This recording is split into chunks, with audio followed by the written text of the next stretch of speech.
Magtitinda ako today, kaya tara, samahan niyo ako.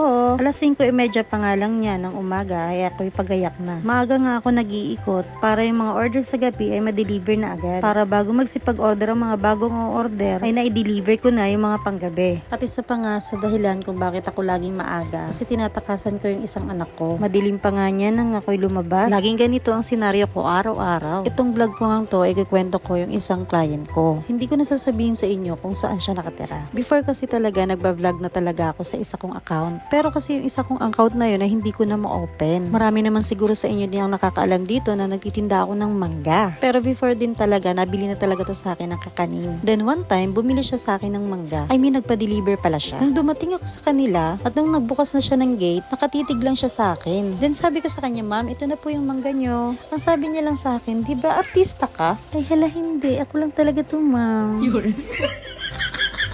Then sabi ko sa kanya, saan niyo ako napanood, ma'am? Sabi niya, basta nag-aartista ka before, no? Then tumawa na lang ako sa kanya. Sabi ko, ma'am, hindi po talaga ako nag-aartista. Then bigla na lang niya ako sinabihan, oo, napanood pala talaga kita. Sabi niya, siguro nagba-vlog ka before. Ayun, doon na kami nagkaintindihan, ma'am. Hindi rin lang din talaga ako makapaniwala na napapanood na pala niya ako before. Masaya lang ako, bakit?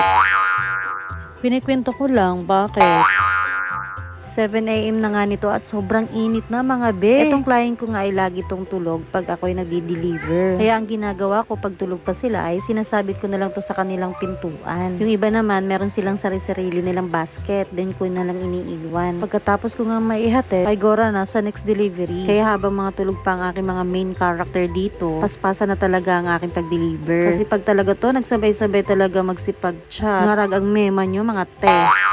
7 AM pa nga lang dyan, pero grabe ang init na. Sa mga subdivision po dyan, yes po, may higpit po talaga sila. Pero dahil nakikilala na nila ako at araw-araw na akong dumadaan sa kanila, ewan ko na lang talaga. Sasawa na siguro sila sa pagmumukha ko sa padaan-daan ko araw-araw. Nakapag-deliver na nga ako dito sa isa kong client. Ito ay nagsisimula na nga akong dumaan sa highway. Yes po mga te, ikot ko po yan hanggang highway. Nasa gilid lang naman ako niyan, kaya safe naman. Hinamadali ko na nga tong pagpunta ko sa kabilang subdivision kasi meron akong client na lactating mom. Every time talaga nabibili siya sa akin, need ko talaga may deliver agad. Yung asawa niya talaga yung bumibili sa akin. Pero yung asawa niya talagang lalaki ay laging nagre-request sa akin na kung pwede, i-deliver agad. Kasi nga, ayaw niya daw magutom ang asawa niya. O ikaw, huwag ka na mainggit kasi single ka.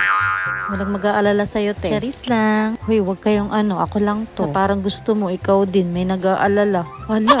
Dito na nga ako sa isa kong client. Nagulat pa nga ako sa kanya kasi akala ko tulog pa siya. Nag-cellphone pa talaga ako dun dahil sa harapan nila. Yung pala, inaantay niya na pala akong bumaba. Pagka ganitong sobrang tulog pa ang aking mga main character, ay talaga namang konti pa lang ang bumibili. Talaga na mga antay mo pa talaga silang gumising. Ay malamang, sino ang bibili kung hindi sila gising, di ba?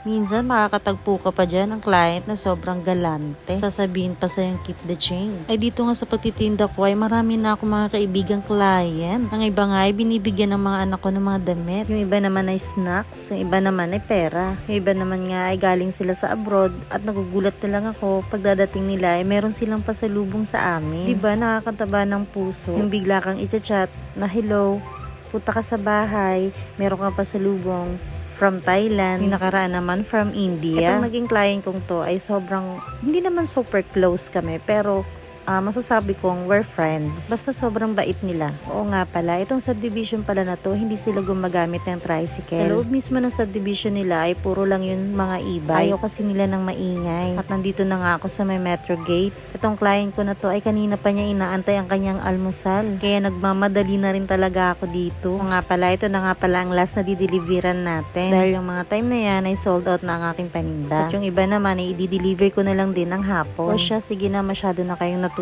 Madami pa ako ikikwento sa inyo sa susunod. Until next video. Thank you for watching. O siya, bye-bye na. I love you all.